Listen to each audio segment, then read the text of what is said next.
The next speaker is Yossi Abney, VP of Sales for NVidia Networking. We then maintain the kind of green credentials of that system. But also there's a giant supply chain that comes before there. There's someone digging that stuff out of the ground. There's someone transporting it. They're building factories to manufacture those servers. So what about this kind of supply chain CO2 emissions? Where is Lenovo's thinking about how you're minimizing that? So I think we're good. So from a supply chain perspective, what we have been doing and have been investing heavily in is building a new factory in Europe. So Europe has one of the biggest factories from us now, separate of the factory that we have in Shenzhen. In Budapest, we have built a factory, one big factory hall where everything we do from an HPC perspective is being built and constructed. But it's not only our manufacturing plant for high performance computing, it's also a manufacturing plant for our normal servers, for our PCs and for our workstations. So the facility that we have there is that during the manufacturing process and testing process and the benchmarking that we're going to do there, because our benchmark system is also going to move to Budapest. So what we can do is, pick equipment from the line while it's being produced, test it out, run every benchmarks that we have. All those manufacturing capabilities have been optimized now, state-of-the-art, current technology, highly optimized from an energy consumption perspective. And those manufacturing halls, both of them, are fully loaded with solar panels.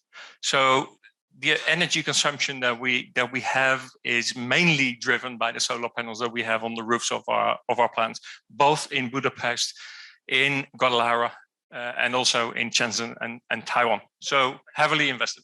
Thank you very much. Thank you very much, Rick, once again. Yossi, it's over to you, mate. Remember, you are standing in between people in lunch, so that's just warning words. Warning words. Yossi, go for it, man. So first, I'd like to thank the audience for bearing with me standing between you and lunch. So in return, when I was a young sales guy, I was told you always start with a story or with a joke. The danger with the risk with a joke is that the audience might not be laughing. But you know what? I'll take my chances. So it's kind of a joke, but it's a true story. When I was a young sales guy, it was like 25 years ago, I went to give a presentation and only one person showed up.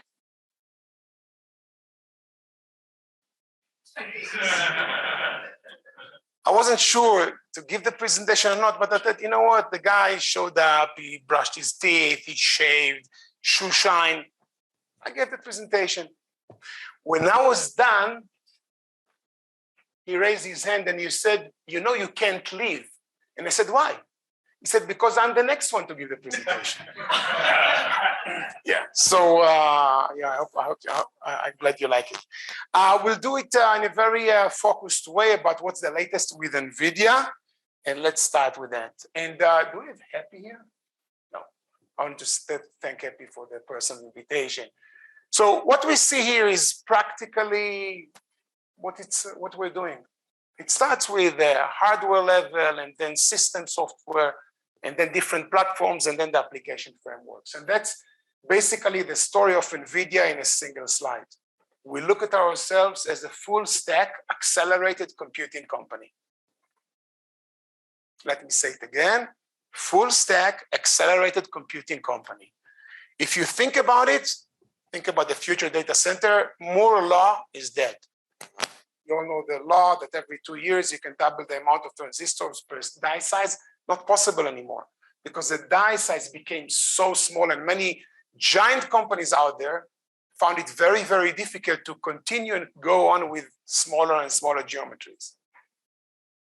Not only that, the price per transistor, the cost is going up. And there was a fascinating interview with the CEO of TSMC, the biggest semiconductor fab out there, Taiwanese semiconductor manufacturing company. They're making about 70% of the worldwide semiconductor. And he was asked, so are you happy? And he said, absolutely not, because in 2021, because of Corona, the semiconductor capacity went up 5.5% per predictions. but the demand went up 11%. So you see the gap. And he said, no, I'm not happy at all because our 14 factories worldwide are working 24/7. Imagine the responsibility. So the conclusion, if Moore's law is dead, the only way that we think at NVIDIA you can come up with the next generation data center is through accelerated computing. And this means much more usage of GPUs. And to this extent, what NVIDIA did in the last 20 years is not only coming up with the hardware level, because many other companies can make GPUs respectfully. But then, okay, you get the GPU, what you're going to do about it? To this extent, we added the system software, starts with the most important, which is our CUDA, the Computation Unified Device Architecture, which we've done for over 15 years.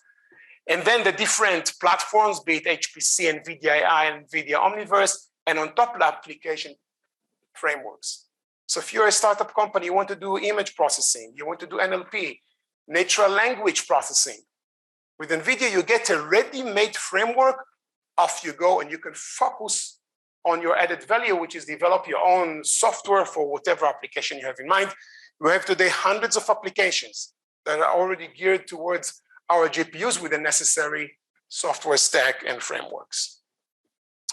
So let's look at the numbers. If you look at the CUDA downloads, there are about 8 million. Look at the bottom right, 8 million CUDA downloads, about 450 software development kits.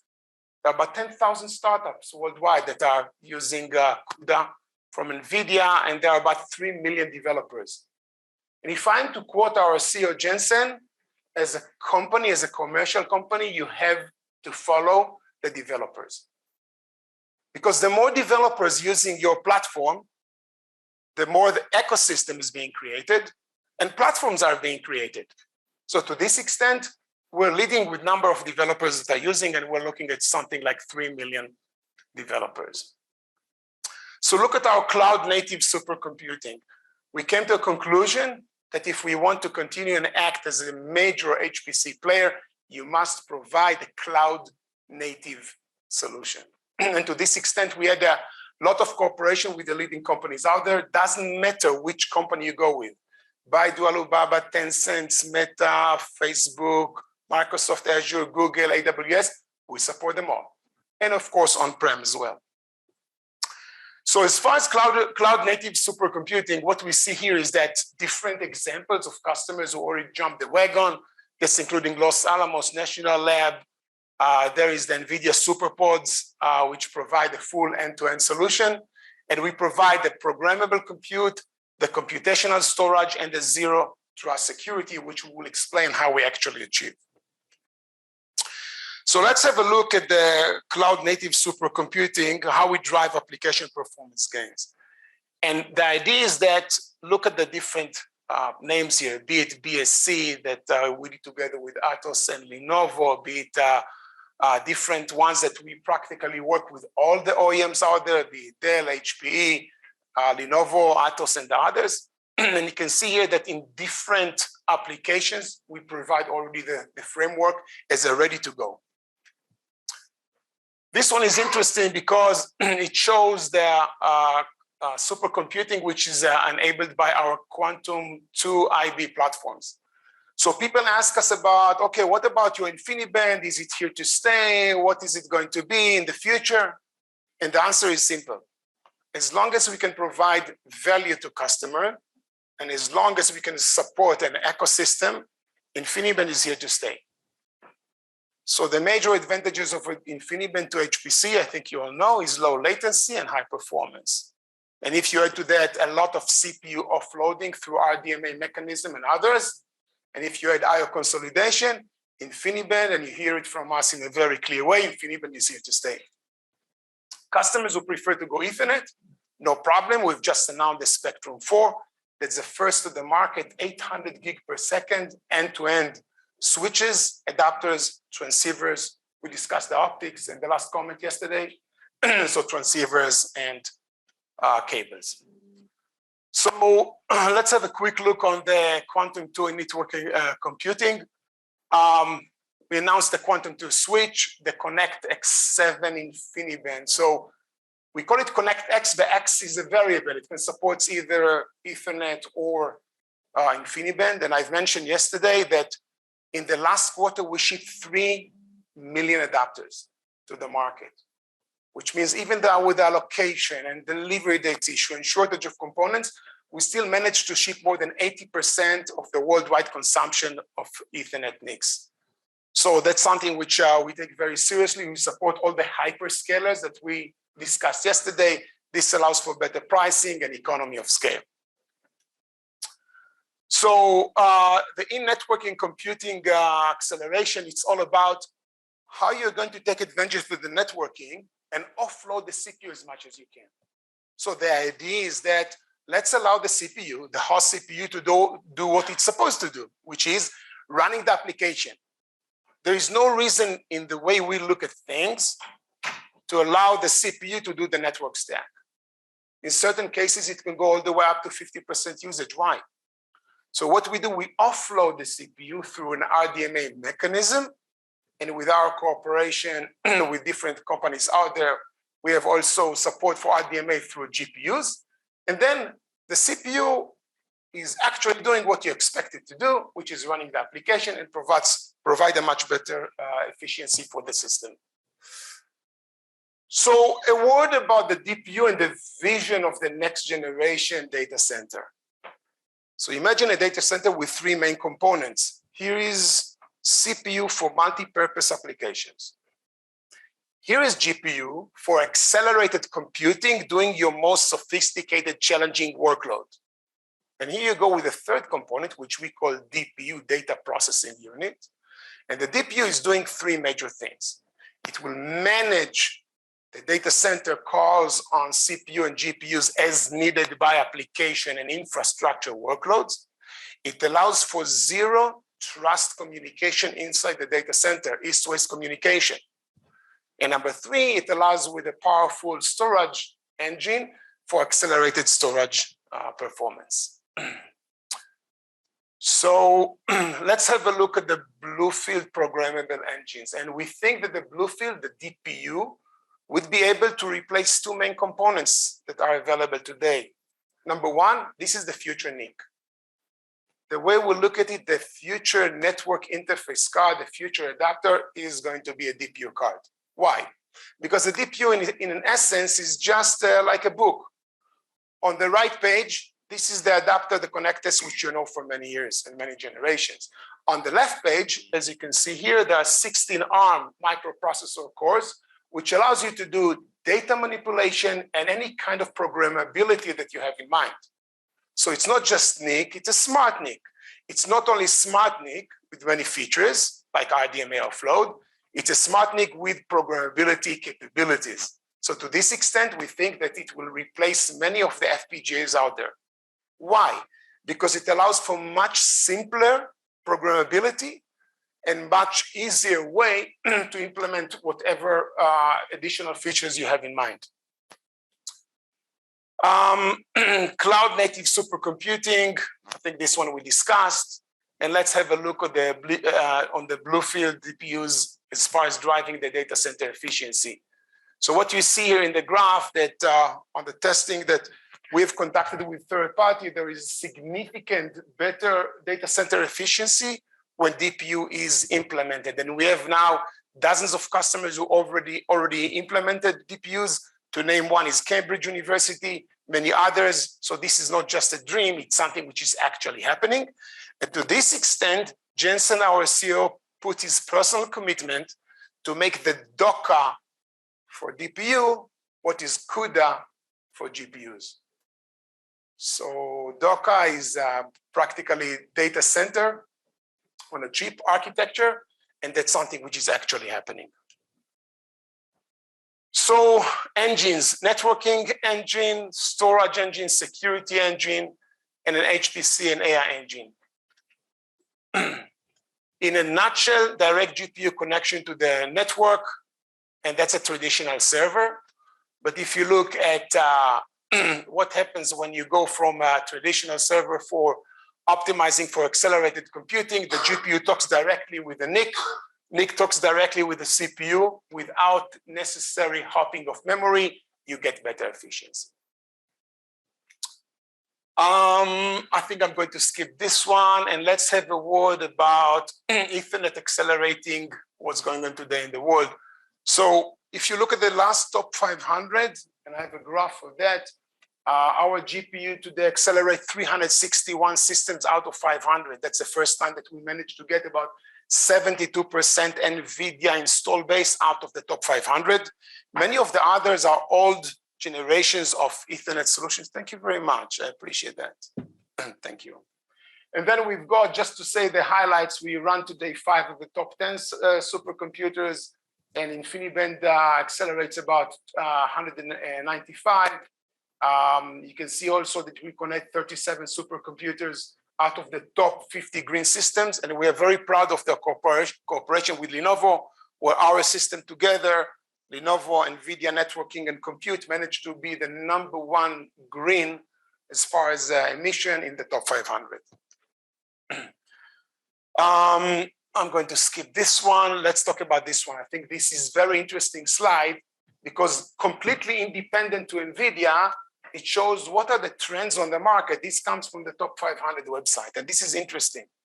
What you can see here is that in the green, Ethernet went from about 300 systems on the left, went down to about 140. So Ethernet in the HPC market at the top 500 lost about 50% of its market share.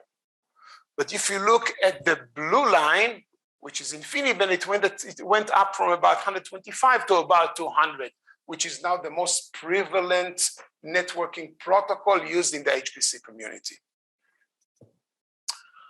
So on the top 500, we have about 63% with InfiniBand, and then we've got our other colleagues. And I'd like to conclude with a single slide. Because if the story is so good, so what does the market think about it? And this slide basically shows the advance of NVIDIA market share in the top 500 all the way from 2003 with a single system. And now in 2022, we're powering 334 systems out of the 500 most powerful supercomputers out there. Ladies and gentlemen, I know lunch is waiting. Questions? Thank you, Yossi.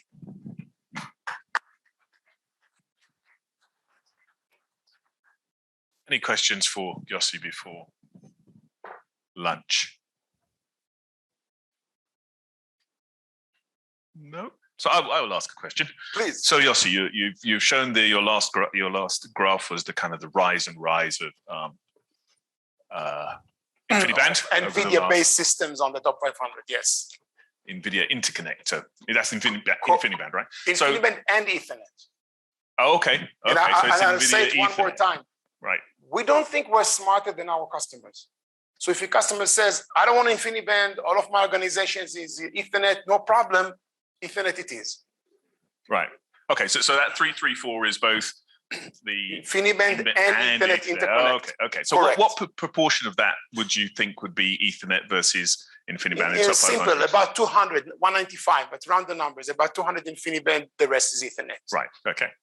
And we're looking at specifically RoCE, which is RDMA over converged Ethernet, fancy word for low latency Ethernet. So what do you think the role of Ethernet will be 5 years down the line in terms of HPC? What are you guys looking at? I love it. So I had breakfast this morning in the hotel, and that's my 3rd day. So I befriended the local guys, and I'm always interested in the local culture. And I see that they speak with each other in English. It's a good and language. You know, they taught me about the Sutu and the Koza and the Zulu and the Sepedi.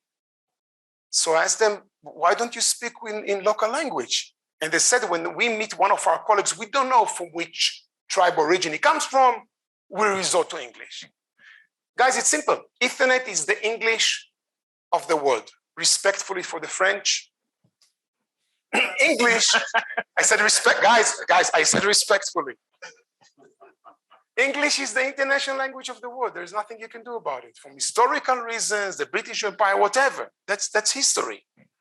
Ethernet is here to stay. As more and more features are migrating from InfiniBand to Ethernet, we're going to see a rise of Ethernet even more, also in the HPC market. So 5 years from now, I would say it's about maybe half InfiniBand, half Ethernet. Now it's about 2/3, 1/3. I think down the road, if Ethernet can provide what we discussed in the beginning, value for the customers and ecosystem. If Ethernet is going to provide the same value as far as latency and CPU offload and performance, Ethernet it is. Okay. Anything online? So Yossi, that we see over there, that's the OPA hit? That's not only the OPA, it's both. It's actually the combination of Cray coming up with next generation and OmniPath. Maybe I'll say just a quick word about Cornelius sticking to the facts with a lot of respect for our colleagues. I think when OmniPath came up with, we would expect them to go and jump the InfiniBand wagon. Why? Because InfiniBand is an open standard. There is the InfiniBand Trade Association committee. Each one of you, if you want, you can implement the standard. Why go proprietary? That's our take. Second, at the time, OmniPath was a combination of whatever was from QLogic, and that was without any RDMA and CPU offloading. So why not take advantage of RDMA offloading? The fact is that it leveled down, and again, respectfully, we have significant numbers of systems that we replaced OmniPath, and you can ask customers why. I will say that during this year, we had 2 systems which we lost to OmniPath, and I'm very, very transparent with the audience, simply because we had nothing to deliver and they had stock. And we respect that. And what I told my management, I said, listen, if you need to go from every day from Johannesburg to Pretoria, and you want to buy this fancy car, which will take you there, quickly and with no issues, but there is no availability, and you're going to go with something which is maybe not as good, but still takes you there, customer has a choice. Okay. Thank you very much, Yossi. Thank you. Of our appreciation, Yossi. Thank you very much. Oh. Thank you. Thank you very much for sitting around.